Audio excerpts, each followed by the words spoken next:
He'd be the next Kyrie Irving, chosen high in the draft and delivering upon that investment.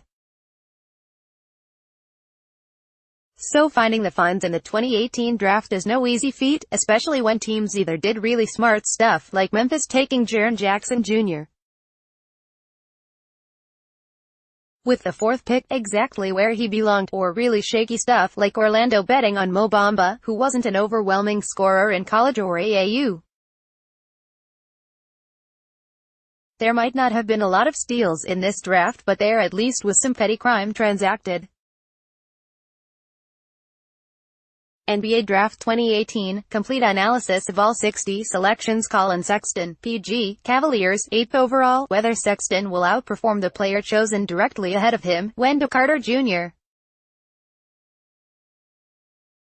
of Duke, is not the point. It's more about point guard versus point guard. Trae Young was chosen in the number 5 overall spot and traded to Atlanta. It's always was going to be a matter of taste when choosing between Young and Sexton.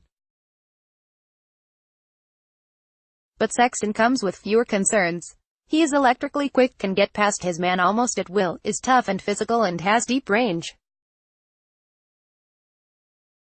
Not crazy range like Young, but Sexton can hit from deep.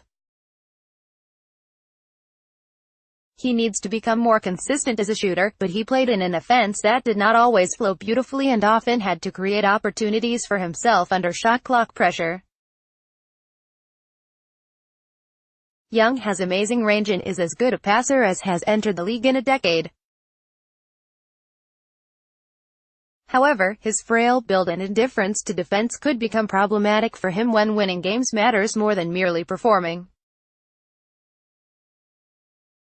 Sexton is a few percentage points as a shooter away from being an exceptional two-way point guard. Miles Bridges, Hornets via trade, 12th overall. Bridges has every quality one would want in a 3-and-D forward. He makes three-pointers and plays defense. But more than that, he has length, power, toughness and character. He is an exceptional athlete who can invent a scoring opportunity when none seems available. Bridges is not elite at driving the ball. It's still a developing skill for him. He does not always trust himself when he gets beyond 1 or 2 dribbles. But it's not out of reach for him to become better in that area. As a shooter, he declined a bit from a percentage standpoint as he played more frequently as a perimeter player, from 38.9 to 36.4, but he finished his 2 seasons at Michigan State with 127 made three-pointers. In his 2 seasons at San Diego State, Kawhi Leonard made 41. Dante DiVincenzo, Bucks, 17th overall. He has size, hops, guts and a sweet shooting touch. His willingness to sacrifice for the team led to him accepting a role as a reserve for Villanova during its 2018 NCAA championship run, even though it was obvious he was one of the team's 5 best players. He embraced that role so beautifully, he turned around 2 tournament games this spring, scoring 18 off the bench in the first half against Alabama, when 2 starters were in foul trouble, and then repeating that in the title game against Michigan. He's as dynamic as players chosen ahead of him because of his quickness, and he's a better shooter. He's not as long, though. So he may not be as disruptive a defender as Zaire Smith, say, but Smith has a lot of improvement to do to catch up as an offensive player. Robert Williams, PF, Celtics, 27th overall. When I saw Williams projected as a lottery pick, I was kind of horrified. Meager skills, balky motor, dubious engagement with his team, was all that worth one of the precious picks at the high end of a loaded draft? But for the Celtics to get a player with this sort of explosive athleticism so deep in the draft is a remarkable bargain. He isn't a perimeter shooter, can't make free throws and will have to be convinced to consistently perform for the benefit of his teammates.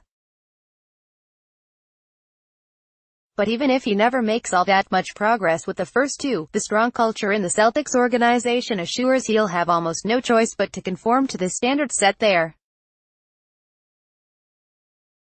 There still is a place in the league for a big man who can rebound, defend and move.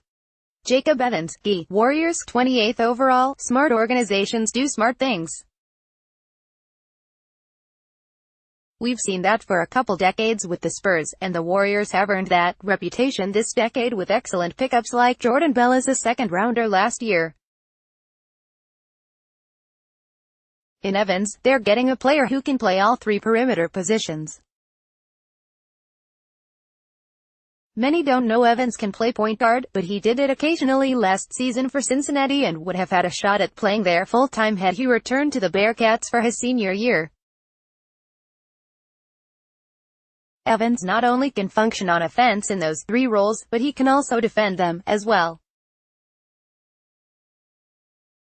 His only issue at Cincinnati was a sense of discomfort with being the man. It was out of character for him.